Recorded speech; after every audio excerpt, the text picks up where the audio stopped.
नमस्कार, आप देख रहे हैं हरियाणा विशेष और मैं हूं आपके साथ शुभेंदु सिंह।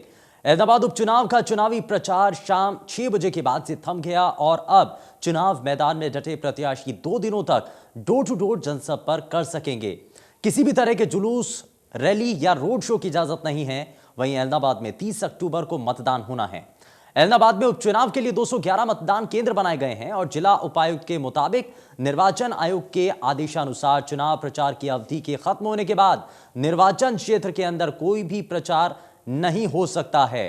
तो अहमदाबाद उपचुनाव से जुड़ी ये बेहद महत्वपूर्ण जानकारी जो कि आपकी टीवी स्क्रीन पर इस वक्त है। वोटिंग 30 अक्टूबर को होनी है, 2 नवंबर को नतीजे सामने आएंगे और ये बेहद कड़ा मुकाबला है, बेहद महत्वपूर्ण ये मुकाबला। वोटर इस सीट पर दरअसल 1,86,103 हैं। 211 पोलिंग बूथ हैं अब जहां पर मतदान होना है। तो अहमदाबाद उपचुनाव जहां पर उपचुनाव होना है और इसको लेकर के चुनाव प्रचार का जो शोर है वो पूरी तरीके से थम चुका है।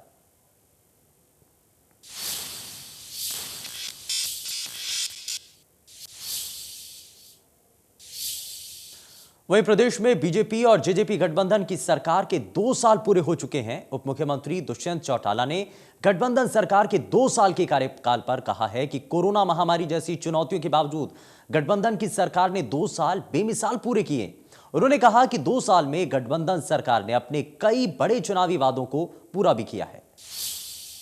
हमारे कॉमन मिनिमम प्रोग्राम के अंदर वादे थे, मेजॉरिटी बड़े वादे हमारी सरकार ने पूरे करने का काम किया है और निरंतर आने वाले 3 सालों में बचे हुए जितने हमारे ऐसे कार्य हैं उनको भी संयुक्त तौर पर दोनों पार्टियां और मजबूती से आगे ले जाने का काम करें। मैं तो मानता हूं कि 2 साल ऐतिहासिक रहे कि हमने विधानसभा के अंदर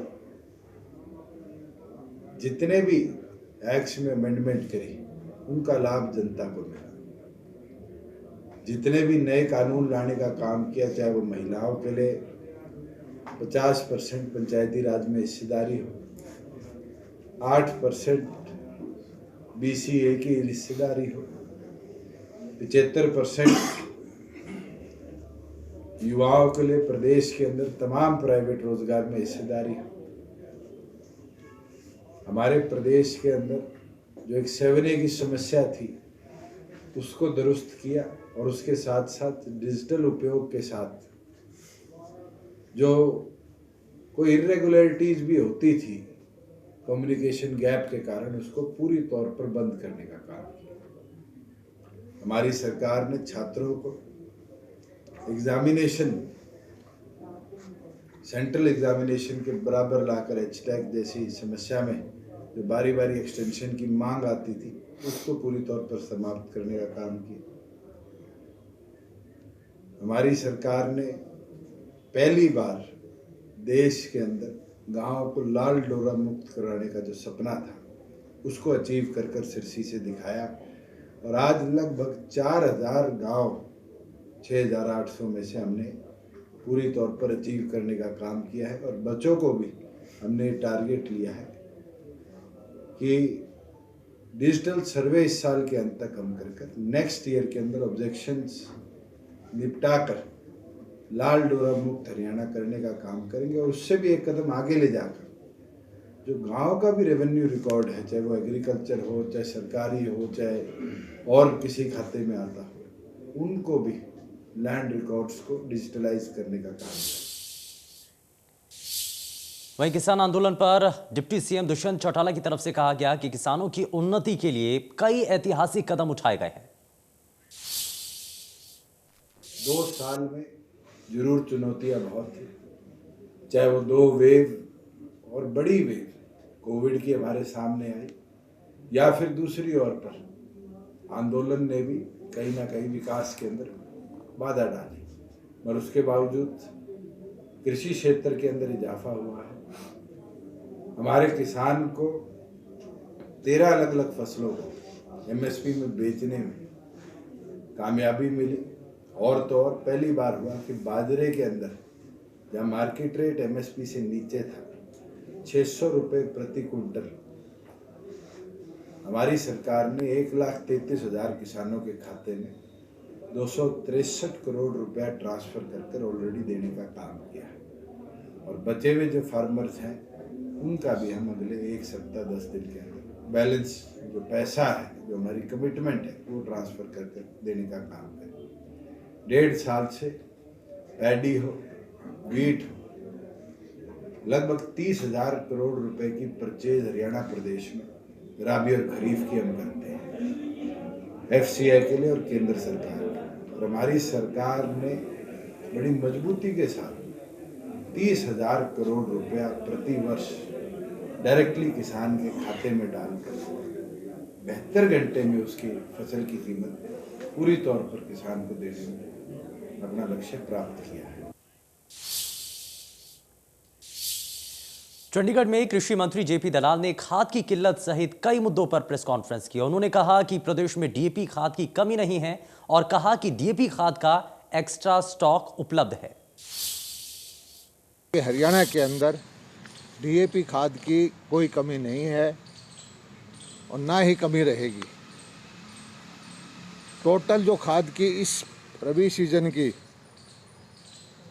आंकड़ा है, पिछले साल 2021-22 का एस्टीमेट हमारा जो है, यूरिया की 11 लाख मीट्रिक टन की ज़रूरत होती है, जिसमें से हमारा 1 अक्टूबर को 1,36,683 मीट्रिक टन हमारे पास स्टॉक था और 27 तारीख तक इस महीने में 1,23,373 मीट्रिक टन आ चुका है। दोनों मिलाकर के 2,60,056 मीट्रिक टन यूरिया की उपलब्धता हुई है और कुल बिक्री 90,216 की हुई है। ये जो हवा खड़ा कर रखा था, ये जो उसी तरह का हवा था जिस तरह का ये हवा था कि भाई धरती चली जाएगी, मंडी चली जाएगी, MSP ख़त्म हो जाएगी, और ये एक अफवाह फैला दी कि DAP नहीं मिलेगी। हवा के इन्होंने खड़ा किया जी। जो सरकार के खिलाफ लोग आंदोलन कर रहे हैं, विपक्षी पार्टियां हैं, उनका अपना ध्येय है कि अव्यवस्था फैलाएं, सरकार को बदनाम करें।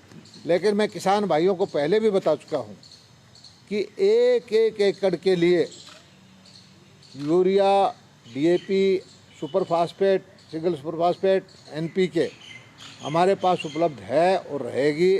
किसी भी किसान को, हरियाणा के किसान को खाद की वजह से कोई ये कहे कि मेरा 1 एकड़ रह गया वंचित, वो ऐसा नहीं होने देंगे।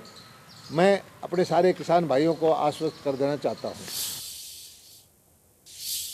वहीं कृषि मंत्री जेपी दलाल ने धान की खरीद पर कहा कि 23 लाख मीट्रिक टन की खरीद हो चुकी है।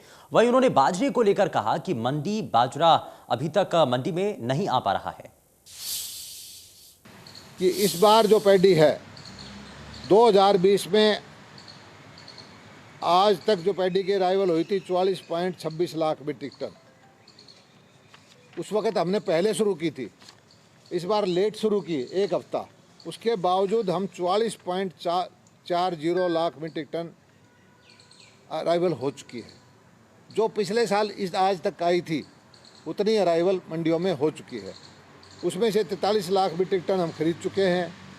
36.85 लाख, 85% की लिफ्टिंग हम कर चुके हैं। इससे बढ़िया व्यवस्था हो नहीं सकती कि 85% लिफ्टिंग साथ साथ हो जाए। 6,200 करोड़ रुपए की पेमेंट कर चुके हैं।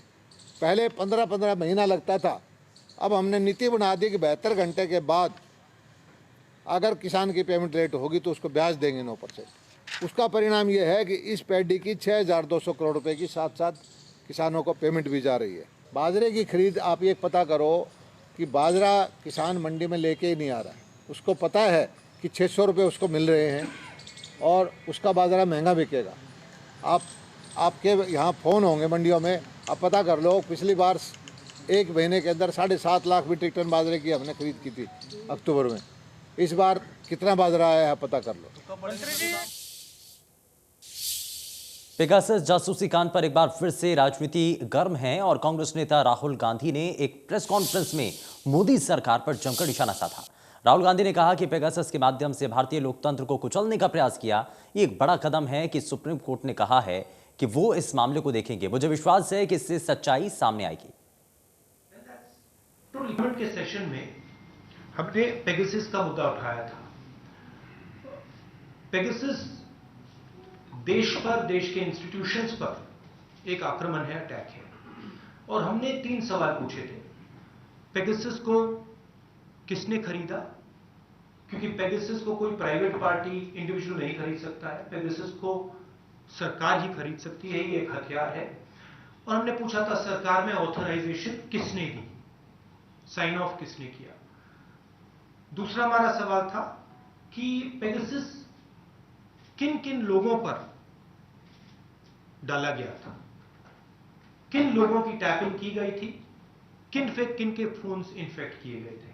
क्योंकि एक लिस्ट है जिसमें चीफ जस्टिस का नाम है, सीईसी का नाम है, ऑपोजिशन के नेताओं का नाम है, बीजेपी के मंत्रियों का, एमपीज का नाम है, बहुत सारे एक्टिविस्ट का नाम है। तो हमने पूछा ये किन लोगों पर यूटिलाइज किया गया था। और आखिरी सवाल, जो बहुत जरूरी सवाल है, क्या पेगासस का डेटा किसी और देश के पास भी था या सिर्फ हिंदुस्तान की सरकार के पास? जवाब नहीं मिला। हमने पार्लियामेंट रोका, जॉइंटली विपक्ष मिलकर एक साथ खड़ा हुआ और हमने पार्लियामेंट को रोका। उस समय आपने भी कहा कि देखिए सरकार पार्लियामेंट चला रही है, कांग्रेस पार्टी और विपक्ष क्यों रोक रहे हैं? हमने इसलिए रोका क्योंकि ये हमारे देश पर आक्रमण है, हमारे लोकतंत्र पर आक्रमण है और हमारी जो वाइब्रेंट डेमोक्रेसी है उसको नष्ट करने का अटेम्प्ट है। Pegasus to find out about terrorism. वहीं लंबे इंतजार के बाद दिल्ली के स्कूलों को खोलने पर फैसला हो गया है। दिल्ली के उप मुख्यमंत्री मनीष सिसोदिया ने ऐलान किया है कि दिल्ली में सभी क्लासेस के लिए स्कूल 1 नवंबर से खुलेंगे। सिसोदिया ने बताया कि डीडीएमए बैठक में स्कूल खोलने पर फैसला लिया गया। साथ ही दिल्ली में छठ पूजा की अनुमति दी गई है। दिल्ली में अब सार्वजनिक रूप से छठ मनाई जा सकेगी, लेकिन कोरोना के चलते जरूरी एहतियात और सख्ती के साथ। दिल्ली में कोरोना के हालात काफ़ी काबू में हैं और चिंता की कोई बात नहीं है, लेकिन सावधान रहने की बात ज़रूर है। जिस तरह से देश और दुनिया में बाकी जगहों पर भी हालात हैं, तो सावधान रहने की ज़रूरत है। इस बीच में त्योहारों का सीज़न आ रहा है और विशेषकर छठ पूजा को लेकर काफ़ी लोगों के सेंटिमेंट्स थे। तो आज डीडीएमए की मीटिंग में निर्णय लिया गया कि दिल्ली में छठ पूजा कराने की अनुमति दी जाएगी और बहुत स्ट्रिक्ट प्रोटोकॉल के साथ पहले से निर्धारित जगहों पर, जो सरकार द्वारा निर्धारित जगह तय की जाएंगी, सीमित संख्या में लोगों को शामिल करके कोविड प्रोटोकॉल्स को पूरी तरह से फॉलो करते हुए, मास्क लगाते हुए आयोजन की अनुमति दी जाएगी। दिल्ली के सभी स्कूल, वो चाहे प्राइवेट हों या गवर्नमेंट स्कूल हों, स्पेसिफिक प्राइमरी स्कूल हों या सब स्कूल खोलने की अनुमति दी जाएगी। 1 नवंबर से दिल्ली के सभी स्कूल खोले जा सकेंगे। इसमें कुछ शर्तें हैं जो एक्सपर्ट्स की कमेटी ने सुझाई थी कि कोई भी स्कूल जब खुलेगा तो किसी भी पेरेंट को अपने बच्चे को स्कूल भेजने के लिए बाध्य नहीं किया जाएगा। हर स्कूल जो भी छोटे से बड़े बच्चों को बुलाएगा, वो ये सुनिश्चित करेगा कि पढ़ाई ब्लेंडेड मोड में हो, हाइब्रिड मोड में हो और 50% से ज़्यादा कैपेसिटी में बच्चों को ना बुलाया जाए। जितनी भी किसी क्लास की कैपेसिटी है उससे 50% से ज़्यादा कैपेसिटी के बच्चों को ना बुलाया जाए। दिल्ली गुरुग्राम सीमा पर लगने वाले जाम से अब आम नागरिकों को राहत मिलेगी और गुरुग्राम बॉर्डर पर बन रहे अंडरपास के ट्रायल बेस पर शुरुआत की गई है। गुरुग्राम से दीपक शर्मा की एक रिपोर्ट आप देखिए। गुरुग्राम दिल्ली बॉर्डर पे बनने वाले अंडरपास की शुरुआत NHAI द्वारा कर दी गई है। आपको दिखाना चाहेंगे दिल्ली और गुरुग्राम की सीमा पर, गुरुग्राम के अंदर यह एक अंडरपास है जो कि लंबे समय से इसकी मांग चल रही थी और जिसके बाद इसका निर्माण कार्य कराया गया था। आपको बताना चाहेंगे कि गुरुग्राम में उद्योग विहार फेज 4 से और उद्योग विहार से एक जगह से दूसरी जगह जाने के लिए लोगों को दिल्ली होकर आना पड़ता था। गुरुग्राम वासियों को पहले दिल्ली जाना पड़ता था और उसके बाद वापिस उन्हें जो है राजौखरी से यूटर्न लेकर के गुरुग्राम आना पड़ता था। यहाँ तक कि गुरुग्राम के उद्योग विहार वालों को एम्बियंस मॉल या गुरुग्राम के साइबर हब जाने के लिए भी पहले दिल्ली होकर के आना पड़ता था, जिसके बाद इस मांग को देखते हुए, जिसके चलते अक्सर क्योंकि दिल्ली गुरुग्राम बॉर्डर पर लंबा जाम लग जाया करता था, प्रतिदिन गुरुग्राम बॉर्डर पर एक लंबा जाम रहता था, उसको देखते हुए ये एक अंडरपास जो है इसकी शुरुआत की गई है। यह अंडरपास बनाया गया था जिसको अब ट्रायल बेस पे शुरू किया गया। आपको दिखाना चाहेंगे, लिखा भी गया है अंडरपास ओपन फॉर ट्रायल।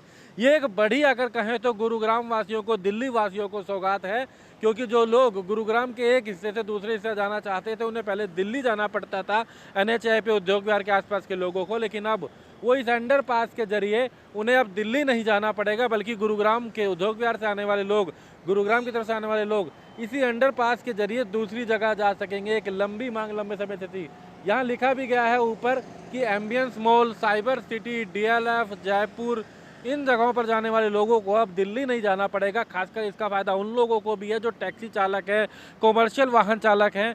जब वो दिल्ली की सीमा में प्रवेश करते थे गुड़गांव के दूसरे हिस्से में जाने के लिए, तो उन्हें बाकायदा दिल्ली का MCD का टोल भी देना पड़ता था कॉमर्शियल वाहनों को, लेकिन अब उस टोल से भी राहत मिलेगी, समय से भी राहत मिलेगी। और जब यहाँ पर तमाम लोग इस अंडरपास का यूज़ करेंगे, इस्तेमाल करेंगे, तो उसके बाद कहीं ना कहीं जाम से भी, एक बड़े जाम से भी राहत मिलेगी लोगों को। तो इस अंडरपास की अगर बात करें तो ट्रायल बेस पर शुरुआत जो है NHAI के द्वारा कर दी गई है। हालांकि अभी इसकी शुरुआत केवल दिन में रहेगी, दिन में ये अभी इस्तेमाल किया जाएगा, क्योंकि अभी इसके अंदर बिजली के कनेक्शन लगाए जा रहे हैं। रात के समय अभी ये बंद रहेगा, लेकिन जल्द ही इसमें बिजली के कनेक्शन उपलब्ध होने के बाद, लाइटें उपलब्ध होने के बाद केंद्रीय सड़क एवं राज्य परिवहन मंत्री नितिन गडकरी और हरियाणा के मुख्यमंत्री मनोहर लाल इसकी शुरुआत करेंगे। जिसके बाद अगर बात करें तो ये लोगों के लिए परमानेंट जो इसकी बात करें शुरुआत की जाएगी, और एक बड़ी राहत गुरुग्राम और दिल्ली वासियों के लिए यह दिल्ली गुरुग्राम बॉर्डर का अंडरपास रहेगा। गुरुग्राम से दीपक शर्मा, इंडिया न्यूज। वहीं नगर परिषद में चल रही शिकायतों के खिलाफ अंबाला नगर निगम कमिश्नर वीरेंद्र खड़खड़ा ने अचानक निरीक्षण किया, जिसमें बिल्डिंग एस्टेब्लिशमेंट और टैक्स ब्रांच सहित कई अन्य विभाग अधिकारियों की क्लास लगाई। इस मौके पर कमिश्नर ने अवैध रूप से रह रहे निगम कॉलोनी में सरकारी अधिकारी प्राइवेट कर्मचारियों से किराया वसूलने की बात कही। कमिश्नर ने दिवाली पर लोगों को मास्क लगाकर और उसी दूरी को मेंटेन करने के लिए हिदायत भी दी है।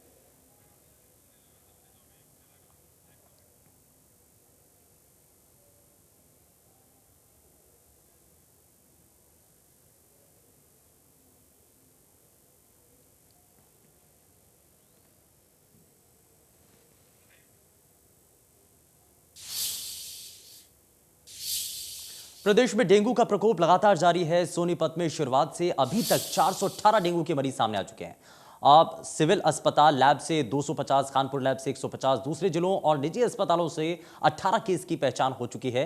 सोनीपत में डेंगू के 40 मरीज एडमिट हो चुके हैं, जिनमें से 22 को इलाज के बाद छुट्टी मिल चुकी है।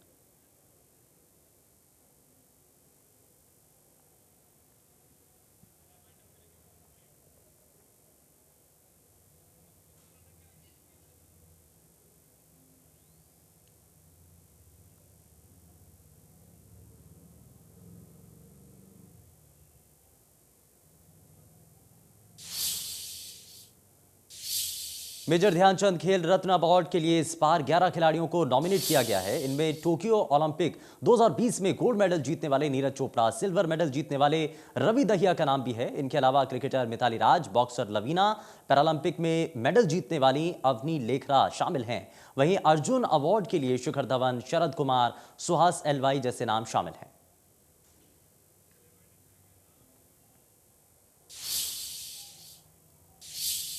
हरियाणा विशेष में फिलहाल के लिए बस उतना ही। नमस्कार।